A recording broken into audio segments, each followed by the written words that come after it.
Hey everybody, Chris here. Well, Dogecoin and other cryptos pumped yesterday.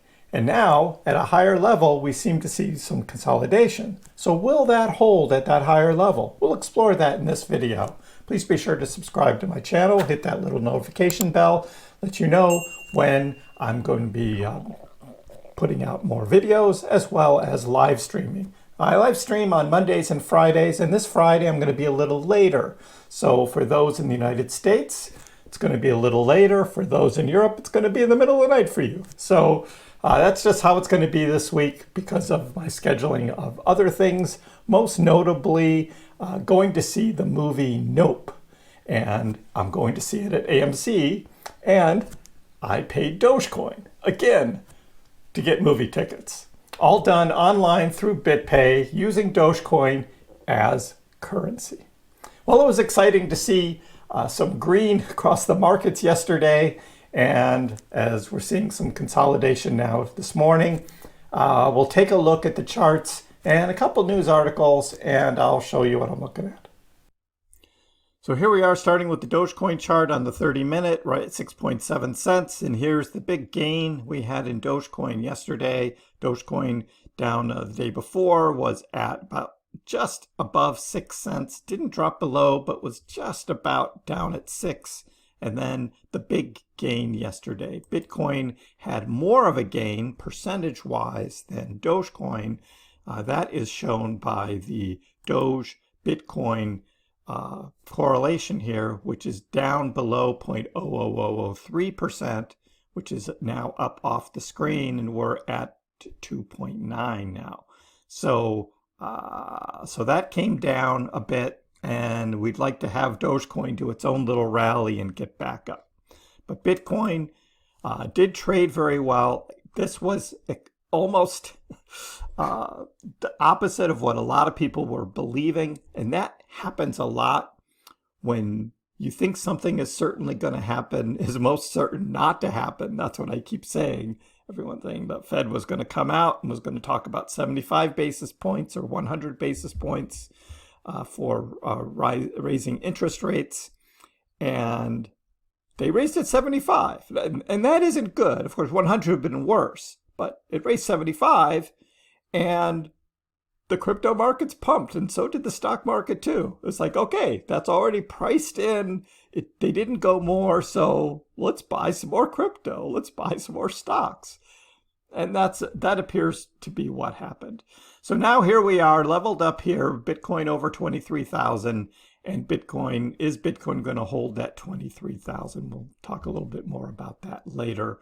In terms of news articles, crypto market cap reclaims $1 trillion mark as Bitcoin and Ethereum rally. Somebody asked me yesterday about why does Bitcoin and Ethereum gain more percentage-wise than Doge? Well, that happens sometimes, but there are other times when Doge has a mind of its own and goes on its run when Bitcoin and Ethereum aren't running. So it's a little bit give and take. The cryptocurrency market appears to be attracting renewed buying pressure, leading to minor capital inflow that has once again pushed the overall capitalization above $1 trillion. In particular, the influx has been led by a rally in leading assets such as Bitcoin and Ethereum. While with Bitcoin mainly influencing the general market, its ability to sustain the current rally will be crucial to the sector. It's worth noting that Bitcoin is still attempting to stage a sustained rally after several failed attempts to get clear above 20,000. So that's what they're looking at, is this overall whether Bitcoin can hold above 20,000, or we're going to see Bitcoin drop back to that 20,000 level or even lower. That's what they're talking about. Why did Bitcoin drop in the first place? Well, a lot of it was massive liquidations, big money dumping crypto. And how has that happened? Well, on Twitter, we had Guy from Coin Bureau post this chart from Arcane Research. These were large Bitcoin liquidations around Luna. That was the largest one. As Terra Luna was trying to stabilize Luna in May when Luna was crashing and they were selling off a bunch of Bitcoin. We had Tesla selling 29,000 Bitcoin. Look at that. Luna had 80,300 Bitcoin that they sold. Unbelievable. We had the Purpose BTC ETF liquidation, 24,000. These are Three Arrows Capital related holdings of 22,000. Celsius, 21,900. Other WBTC related redemptions, 21,000. More Three Arrows Capital related contagion, 18,000. Public BTC miners, so the miners were selling as well, 14,000 here in June, 4,400 back in May. So all of that was a lot of Bitcoin being sold, dumped back on the market, which led to a lot of the downfall of Bitcoin. Are we going to see more institutions selling Bitcoin? Probably not at these levels. So we may see Bitcoin somewhat stabilizing here. This is one of those things, right? You kind of want institutions buying crypto. You think that's a good thing. But when things start getting really risky, especially as we're sliding into a recession, what's the first thing that's going to be sold? It's going to be your higher risk assets like cryptocurrency. And that's what we've seen. So if that continues, that could depend and could cause a real downward pressure more, but maybe not at these levels. We also have, for good news, we've got Dogecoin takes over fast food giant Chipotle. I mentioned this the other day. Chipotle is having a giveaway because you can buy burritos and other Chipotle goods using cryptocurrency, including Doge. And they are having this giveaway promotional campaign that I've been playing. So here it is, called Chipotle Buy the Dip. It's at chipotlebuy-the-dip.xyz. I've played 3 times now. I didn't win the first day. The second day, I got 1 cent queso blanco. And then yesterday, I got 1 cent guac, which doesn't really matter. I want the cryptocurrency. So we'll play again today and tomorrow, and you play until July 31st. So I have about 4 more attempts to play.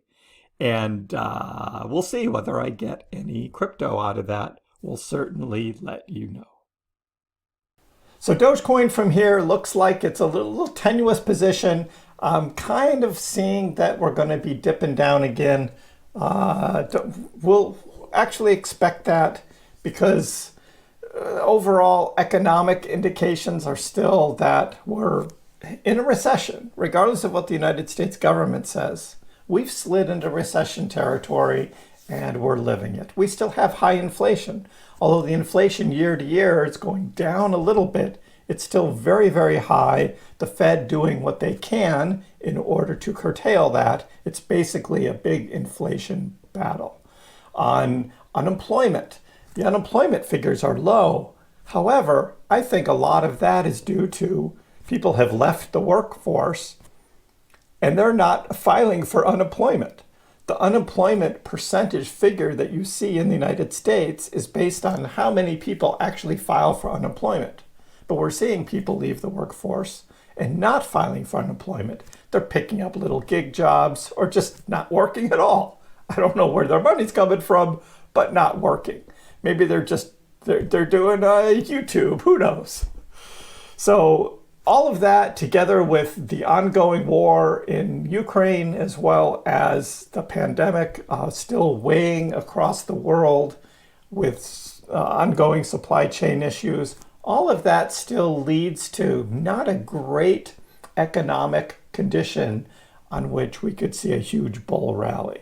So I think that's going to be delayed for a while. We'll get into it more when I do my live streams, again Friday night late, and then next Monday again as well. I'll be live, and we can talk about it more then. We'll see how Doge goes between now and then. Let me know in the comments below what you think about this higher level of Doge and whether it can hold. Give the video a like. If you haven't already, please subscribe to my channel. I appreciate the support. We'll see you next time.